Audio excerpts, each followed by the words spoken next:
નમસ્તે.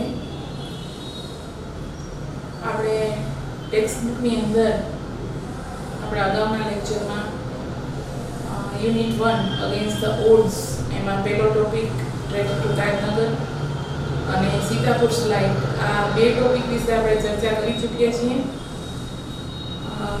એમાં બાકી રહેલો છે ત્રીજો પોઈન્ટ છે Palakkad public library.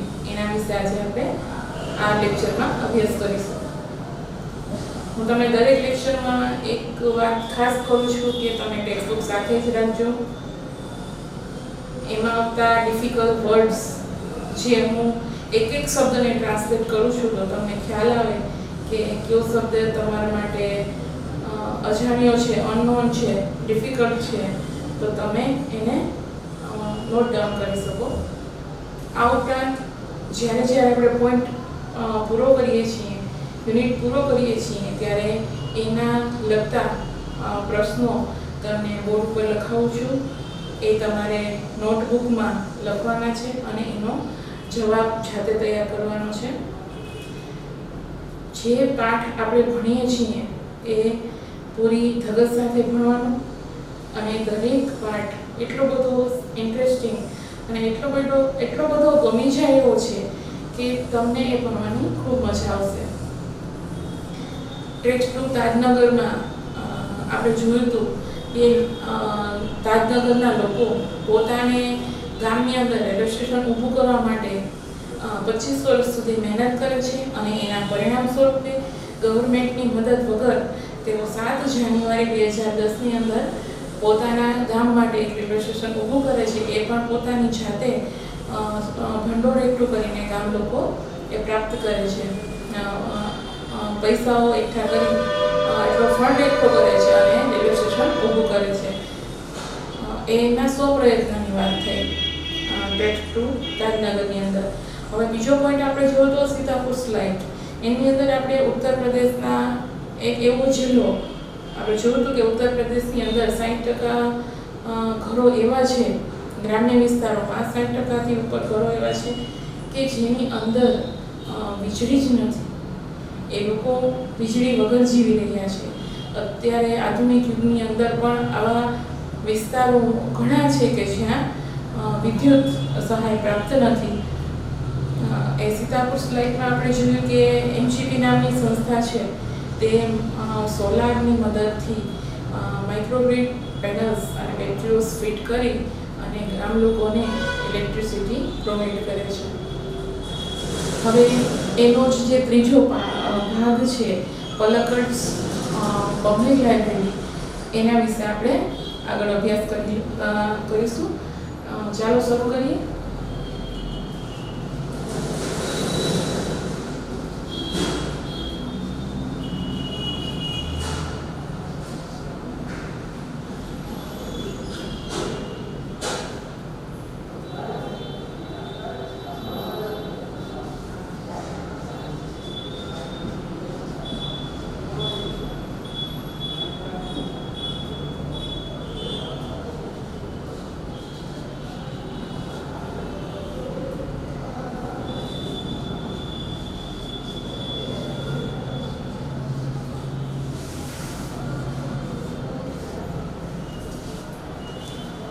Palakkad public library, જેના વિશે આપણે અભ્યાસ કરીશું.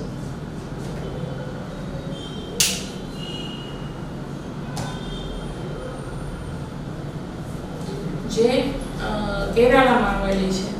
આપણે જોઈએ છીએ કે કેરાલા એજ્યુકેશન માટે એક રોલ મોડલ જેવું છે. In Kerala the Palakkad district public library has been set up and running since September 2013.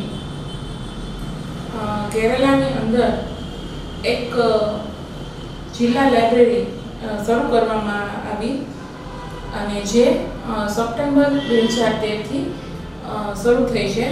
It is a fine modern library. અત્યંત આધુનિક એવી એ લાઇબ્રેરી છે, પુસ્તકાલય છે. A center for information. A library કેન્દ્ર બની ગયું છે શેનું? તો કે ઇન્ફોર્મેશન જો આપણે એક એક શબ્દનું ગુજરાતી કરીએ છીએ, તમે ખાસ ધ્યાન આપજો.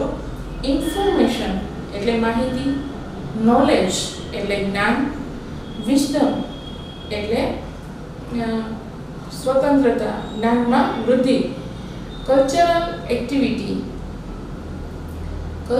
એક્ટિવિટી એટલે સાંસ્કૃતિક પ્રવૃત્તિઓ, રિસર્ચ એટલે આપણે જાણીએ છીએ કે સંશોધનો.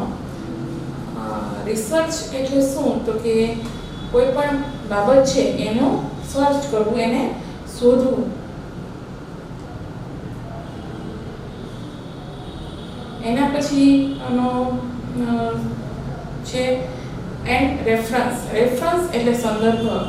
ધારો કે તમે તો હજી નાના છો, બાકી ઘણા પીએચડી એમએડ ને બધું કરતા હોય તો જે પોતાનો વિષય હોય એને રિલેટેડ કેટલા વિષયો છે એ શોધે છે. એ બધું જે સાહિત્ય શોધે છે એને રેફરન્સ કહેવાય, એને લગતું રેફરન્સ. એટલે આ લાઇબ્રેરીની અંદર બધું જ પ્રાપ્ત છે. માહિતી છે, જ્ઞાન છે, સાંસ્કૃતિક પ્રવૃત્તિઓ છે, આ બધું જ એની અંદર તમને પ્રાપ્ત થાય છે. એનું કેન્દ્ર બની ગયું છે. બટ ઇટ હેઝ રિસન્ટલી એટલે પ્રેઝન્ટલી, તાજેતરમાં હાલમાં, has recently been in the news for different reasons. અત્યારે તે અલગ અલગ કારણોને લીધે તે ખૂબ અત્યારે સમાચારોમાં આવી રહી છે. આ પુસ્તકાલય છે તે a third of its 1000 members are women.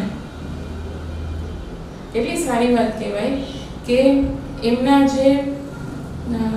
જે લાઇબ્રેરીની સંખ્યા છે એનો ત્રીજો ભાગ છે એ મહિલાઓનો છે. These women supported by the said space the library offered them. એમની સંખ્યામાં વધારો છે એટલા માટે પુસ્તકાલય દ્વારા એમને અલગ જગ્યા ફાળવવામાં આવેલી છે. Launched a women's unit in February 2014. ફેબ્રુઆરી 2014 ની અંદર તેમના માટે એક અલગ યુનિટ ઊભો કરવામાં આવ્યો સ્ત્રીઓ માટે. The unit got together to discuss method of empowering women. સ્ત્રી સશક્તિકરણ માટે, વુમન એમ્પાવરિંગ એટલે સ્ત્રી સશક્તિકરણ માટેના જે મુદ્દાઓ છે એમની ચર્ચાઓ એ યુનિટમાં કરવામાં આવે છે. The library opened its halls for film screening, workshops in home economics or gardening, childcare or the arts, and for women to get help in managing family conflict, legal disputes and professional problems. The library opened. પુસ્તકાલય છે તે ખુલ્લું મૂકવામાં આવ્યું. એમના hall છે, એમના અમુક ખંડો છે તે ખુલ્લા મૂકવામાં આવ્યા કે જેની અંદર પિક્ચરોનું નિર્માણ, પછી એવા વર્કશોપ ઊભા કરવામાં આવ્યા કે જેના દ્વારા સ્ત્રીઓ છે તે આર્થિક રીતે કઈ રીતે સદ્ધર બની શકે એ માટેના વર્કશોપ હોય.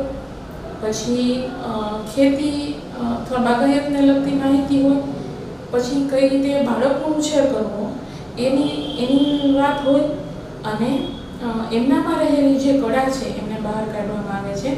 એન્ડ આ ઉપરાંત for woman to get help in managing family conflict એટલે સંઘર્ષ, પરિવારોમાં થતા સંઘર્ષને કઈ રીતે નિવારવા આ બધી તાલીમ પણ તેમને એ માટે પણ સજ્જ કરવામાં આવે છે. લીગલ ડિસ્પ્યુટ્સ એટલે તકરાર, જે કાયદાકીય જે બાબતો છે એમાં પણ એને અવેર કરવામાં આવે છે. એન્ડ પ્રોફેશનલ પ્રોબ્લેમ્સ, પછી એ લોકો દ્વારા જે ઊભા થયેલા વ્યવસાયિક ક્ષેત્રો છે જેમાં સ્ત્રીઓ કામ કરતી હોય તો એમાં એમને મદદ મળી રહે એ માટે પણ લાઇબ્રેરી, આ પુસ્તકાલય છે તે એમને મદદ કરે છે. The secretary of the library, જે આ પુસ્તકાલયના મંત્રી છે એક વાત કહે છે, આપણું ધ્યાન દોરે છે, point out that through reading, વાંચન દ્વારા women would realize their own strength and forge a unit. ખરેખર તમે આમ જુઓ ને તો તમારો સાચો મિત્ર છે ને એ તમારું પુસ્તક છે. ઘણી વખત એવું પણ બને છે કે માણસ જ્યારે એવા સમયમાં હોય કે એને કાંઈ ન સમજાય ત્યારે પુસ્તકમાં રહેલી અમુક વાત એને એટલી સ્પર્શી જાય છે કે એનો આખો જીવનનો ટર્નિંગ પોઈન્ટ આવી જતો હોય છે. ખરેખર દીકરીઓ, આ પાઠની સાથે સાથે હું તમને એક સલાહ પણ આપવા માંગુ છું. હું મારી વાત કરું તો મને વાંચનનો ખૂબ ઓછો શોખ હતો, પણ જ્યારથી મેં વાંચન શરૂ કર્યું ને ત્યારથી તમે નહીં માનો કે કોઈ એવું ઇન્ટરેસ્ટિંગ બુક હોય તો તમે વાંચતા હોય ને તો તમને સમયની પણ ખબર નથી રહેતી કે કેટલા વાગ્યા છે, ન ભૂખ લાગે ને તરસ લાગે. વાંચન છે ને એ બહુ સારી પ્રવૃત્તિ છે અને વાંચન દ્વારા છે ને જીવનમાં આપણને એટલું બધું પ્રાપ્ત થાય છે. અનુભવ અને વાંચન આ બે વસ્તુઓ એવી છે કે આપણી આખી જિંદગીને બદલી શકે છે. એટલે તમને ગમતા પુસ્તકો, તમને જેમાં રસ હોય એવા અવનવા પુસ્તકો તમારે ખરેખર વાંચતા રહેવા જોઈએ. કોઈ એવી બાબતો છે એ ઘણું બધું શીખવી જાય છે. એટલે અહીંયા બહુ સરસ વાત કરી છે કે લાઇબ્રેરીની અંદર સ્ત્રીઓ છે એ આવે છે અને એ વાંચતી થાય છે તો એનામાં પોતાનામાં રહેલી શક્તિ છે ને એ બહાર આવે છે. એન્ડ ફોર્જ અ યુનિટ, અને એ એકરૂપ થઈને કાર્ય કરવા લાગે છે. ઇટ વોઝ નોટેડ ધેટ, એવું નોંધવામાં આવ્યું છે કે the leading library of earlier times, પહેલાંના જે પુસ્તકાલયો હતા, વેર disappearing and the present rural reading rooms were too often full of only male readers. પહેલાંના જે જૂના પુસ્તકાલયો હતા એ અત્યારે અદૃશ્ય થતા જાય છે અને છતાં ઘણા ગામડાઓમાં જે પુસ્તકાલયો હોય છે, જે ગ્રામ્ય વિસ્તારોમાં, એ હંમેશા મેલ એટલે પુરુષોથી ભરાયેલા હોય છે, જેને લીધે સ્ત્રીઓ એમાં જતા ઘણી વખત અચકાય છે કે જાવું કે કેમ. એટલા માટે આ પુસ્તકાલયમાં અલગ સેપરેટ એવી વ્યવસ્થા કરવામાં આવી કે સ્ત્રીઓ પોતાની રીતે રીડિંગ કરી શકે. The unit discussed that if the once well-read women of Kerala continued to squander એટલે દુર્વ્યય કરવો their hours in front of television, જો એમ આ લાઇબ્રેરીની અંદર એ જે યુનિટ બનાવવામાં આવ્યો એમાં ચર્ચાઓ કરવામાં આવી કે જો સારું વાંચન કરતી અથવા વાંચતી સ્ત્રી છે, જે સ્ત્રી વાંચન કરે છે એના લીધે એના પોતાની શક્તિમાં વધારો થાય છે, તે પોતાનું કામ બહુ સરળતાથી કરી શકે છે. અને એ જ સ્ત્રી જો પોતાનો સમય છે તે ટેલિવિઝન સામે બેસી અને જો એનો દુર્વ્યય કરતી હોય તો it would encourage a climate in which women are afraid to go out after dark. તો શું પરિસ્થિતિ સર્જાય? તો કે અફ્રેડ એટલે ડરવું, ટુ ગો આઉટ એટલે બહાર જવું, આફ્ટર ડાર્ક એટલે અંધારા પછી, અંધારું થાય પછી સ્ત્રીઓ છે તે ઘરની બહાર જતા ડરતી કે જાઉં કે કેમ. પરંતુ વાંચનને લીધે એ સ્ટ્રોંગ બની, મજબૂત બની અને એ જ સ્ત્રી જો ટેલિવિઝન સામે બેસી રહે અને તો એનું પરિણામ શું આવે? તો કે એ અંધારામાં જતાં પણ ડરે. અને અત્યારનો સમય એવો ચાલે છે, એમાં હું આવું ને કદાચ તમે પણ આવો, કે આપણે ઘણો બધો એવો સમય છે કે જેનો દુર્વ્યય કરીએ છીએ. આપણે ટીવીની અમુક સિરિયલો છે અથવા અમુક એવા પ્રોગ્રામ્સ છે કે જેની પાછળ આપણને એટલું ઘેરું લાગેલું હોય કે આપણને એમ થાય કે ક્યાંક જવું હોય ને તો એમ થાય કે ઓહો એમાં શું થયું હશે. ક્યાંક હોય ને તો એ ક્યાંક બીજી જગ્યા પર ગયા હોય તો આપણને વિચાર આવે કે ફલાણાને શું થયું હશે. કદાચ ફેમિલી રિલેશનમાં આપણને આટલી ચિંતા ન હોય કે શું બન્યું હશે, શું થયું હશે, અત્યારે કે શું ચાલતું હશે, પણ સિરિયલ કે અમુક પ્રોગ્રામ્સ છે, અમુક ચેનલો છે, એમાં આપણે એટલા ઇન્વોલ્વ થઈ જઈએ છીએ કે એના ફેમિલીના દુઃખોમાં આપણે દુઃખી થઈ જઈએ અને એ ફેમિલી ખુશ હોય તો આપણે we are happy at home, તો આપણે ઘરે રહીને પણ ખુશ રહીએ છીએ. હકીકતમાં એવું એ સમયનો દુરુપયોગ જ છે. હા, એવું નથી કે ટેલિવિઝનમાંથી તમને કંઈ સારું નથી મળતું. હા, એવું ઘણું છે ટીવીની અંદર કે જેનાથી તમે ઘણું બધું જ્ઞાન મેળવી શકો છો, પરંતુ એવું તમને પ્રાપ્ત કરતા આવડતું હોવું જોઈએ. અને પુસ્તક છે એ આપણો સારો મિત્ર બની શકે છે. So the unit has formulate plans on opening separate reading rooms for women.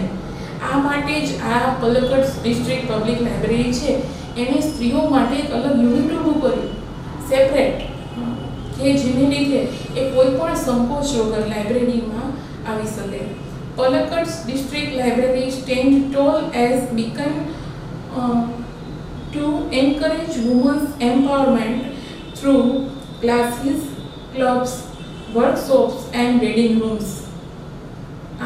Palakkad district public library છે, આ પુસ્તકાલય છે, તે અત્યારે એક આધારસ્તંભ, એક જેને આપણે કહી શકીએ ને કે એવી મિસાલ બની ગયું છે કે જેને લીધે સ્ત્રીઓ છે તે પોતાના વર્ગો, એવા વર્કશોપ્સ અને એવા રીડિંગ રૂમો ઊભા કર્યા છે કે સ્ત્રીઓ માટે પ્રેરણાદાયક બની રહે. And then there are the books, અને એમાં એવા પુસ્તકો પણ રહેલા છે which will provide the women the strength. એવા પુસ્તકો પણ એ પુસ્તકાલયની અંદર છે કે જેને લીધે સ્ત્રીઓને એવી શક્તિ મળે છે. They need to make good use of this opportunities.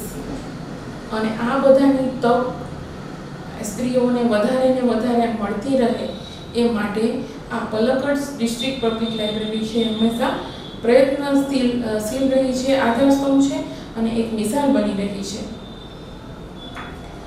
આપણે પલક્કડ ડિસ્ટ્રિક્ટ પબ્લિક લાઇબ્રેરીના પોઈન્ટ પૂરો કર્યો અને સાથે સાથે અગેન્સ્ટ ઓડ્સના 3 મુદ્દાઓના ત્રણેયની ચર્ચા કરી.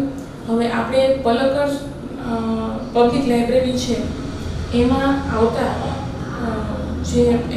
જે પોઈન્ટ છે એમાં કયા પ્રશ્નો તમને પરીક્ષામાં પૂછાઈ શકે એના વિશે હું તમને અહીંયા લખાવું છું. આપણે પલક્કડ પબ્લિક લાઇબ્રેરી વિશે અભ્યાસ કર્યો. હવે આપણે એમાં કયા પ્રશ્નો પૂછાઈ શકે એવા છે એ અહીંયા તમને દર્શાવ્યા છે. અને પહેલાની જેમ જ મેં અહીંયા ક્રમ ટાંક્યા છે. તેના તો કે પેરેગ્રાફના કયા પેરેગ્રાફમાંથી કયા પ્રશ્નો પૂછાઈ શકે એની વિગત આપણે અહીંયા આપેલી છે. એમાં પહેલો જ પ્રશ્ન આપણે જોઈએ, when was the Palakkad district library started? એ ક્યારે શરૂ કરવામાં આવી? what is unique about the library members? એમ લાઇબ્રેરીના સભ્યોની અંદર એવું શું વિશિષ્ટ છે? the library is a center for, જવાબ અધૂરો રાખવામાં આવ્યો છે જે તમારે પૂર્ણ કરવાનો છે. શેનું કેન્દ્ર બન્યું છે લાઇબ્રેરી છે તે?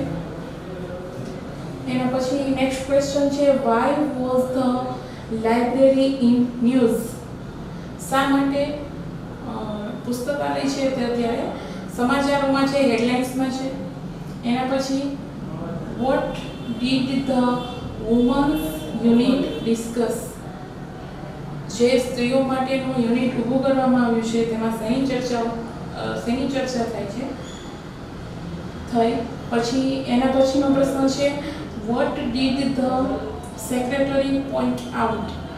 જે લાઇબ્રેરીનો સેક્રેટરી છે તે કઈ બાબત તરફ ધ્યાન દોરે છે? એના પછી next question, how does the library help women? પુસ્તકાલય સ્ત્રીઓને કઈ રીતે મદદરૂપ છે? એના પછી next question, what kind of workshops are conducted in the library? કેવા પ્રકારના વર્કશોપ્સ છે તે લાઇબ્રેરીમાં ઊભા કરવામાં આવ્યા છે? એના પછી છે, if the women wasted their time in watching TV, તો શું રિઝલ્ટ આવ્યું હોય એનું એ તમારે વાક્યમાં પૂર્ણ કરવાનું છે. એના પછીનો પ્રશ્ન જોઈએ, what has the women's unit planned? જે સ્ત્રીઓ માટે અલગ યુનિટ ઊભું કરેલું એ લોકોએ શું આયોજન કર્યું. એના પછી ક્વેશ્ચન છે how does the library encourage woman empowerment. How does એટલે કઈ રીતે આ પુસ્તકાલય છે તે સ્ત્રીઓના સશક્તિકરણને પ્રોત્સાહિત કરે છે. એના પછીનો પ્રશ્ન છે how did the books help women. પુસ્તકો કઈ રીતે સ્ત્રીઓને મદદરૂપ છે થઈ શકે. એના પછી છે what does the library stand as. તે શેના માટે તે એક શા કારણોને લીધે what does the library stand as શાના કારણે તે ઊભી છે એમાં એવું શું છે પુસ્તકાલયમાં. આ જેટલા પણ પ્રશ્નો તમને લખાવ્યા છે એ તમારા પરીક્ષામાં પૂછાઈ શકે તેવા પ્રશ્નો છે. આ ઉપરાંત પલક્કડ પબ્લિક લાઇબ્રેરી છે તે શોર્ટ નોટમાં પણ પૂછાય છે. એમાં બધા જ મુદ્દાઓ તમારે આવડી જવાના છે. આ દરેક પ્રશ્ન છે એ તમે તમારી નોટબુકમાં લખી લો અને એના જવાબ જાતે લખવાનો પ્રયત્ન કરજો. દરેક પેરેગ્રાફ છે એમાં કયા કયા પ્રશ્નો પૂછાયેલા છે તેની આગળ મેં તમને ક્રમ ટાંકી દીધા છે અને આ એમાં પૂછાતા પ્રશ્નો છે. લખી લો.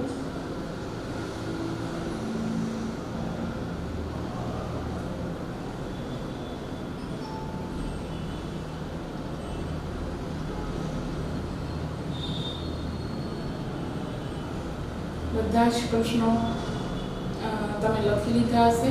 મેં પ્રશ્નોનું ગુજરાતી કરીને તમને સમજાવવા પ્રયત્ન કર્યો છે જેથી તમને સરળતાથી સમજાઈ શકે. અહીંયા આપણે આપણો લેક્ચર પૂરો કરીએ છીએ અને હું આશા રાખું છું કે તમને આખો યુનિટ છે જે આપણે પોઈન્ટ વાઇઝ સમજાવ્યો છે તે તમને સમજાઈ ગયું હશે. હવે ફરી પાછા એક નવા યુનિટ સાથે નવા લેક્ચરમાં ફરી મળીશું. ત્યાં સુધી થેન્ક યુ.